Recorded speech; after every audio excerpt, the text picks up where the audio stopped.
founding chairperson of Women on Boards Association at home. Thank you. Women on Boards Association in Turkey, an international executive coach. Yeah, and leadership consultant. Big round of applause, please. Thank you so much. It's an honor to be here. And I will try to be relevant because I'm a new Turkish-British citizen and getting used to and warm up these events definitely. When we talk about women in leadership, we generally talk about it as a matter of compliance or metrics. But actually, I invite you today to think about it as something deeper, as a moral and societal imperative that shapes the world we're building. It is definitely not a woman's issue. It is a leadership issue, and it's a global one. I'm saying it as one of the lead coaches of the most international business schools. It is a leadership issue, and it's a global one. It's a leadership issue because it requires awareness and courage to drive the change in that.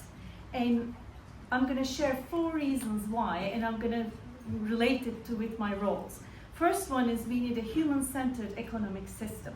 And when we are working globally with people from all over the world, it's a global problem. And we know that when women lead, we lead with more conscience. And we balance the power with responsibility. And we see that there's a strong attention to long-term thinking, ethics, and the stakeholder care. So that's why having more women in the leadership is more important for sustainable growth with conscience.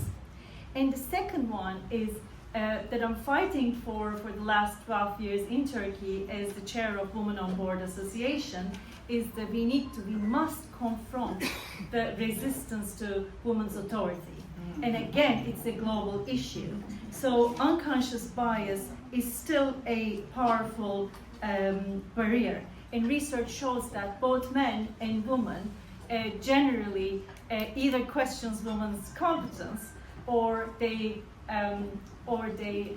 think we are too assertive. So finding the right balance and still be likable is very difficult. So the moment women step outside of their gendered role, being communal, their authority is challenged.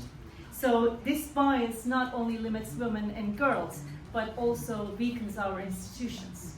And the third one is the collective intelligence relies on diversity. So collective, especially the gender diverse teams, are taking healthier and more robust decisions. And complex problems require plural minds, and not because for the sake of the representation, but for a wiser and adaptive leadership.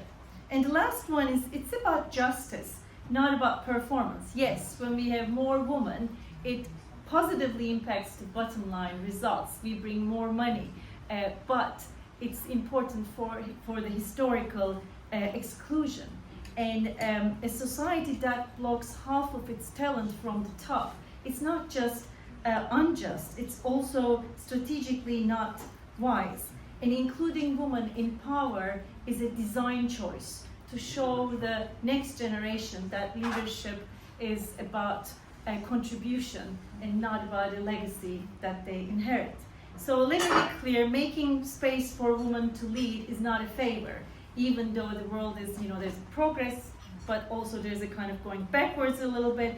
It's not a favor, it's a step towards wiser, sustainable, and more ethical leadership for the future. Thank you for making this happen.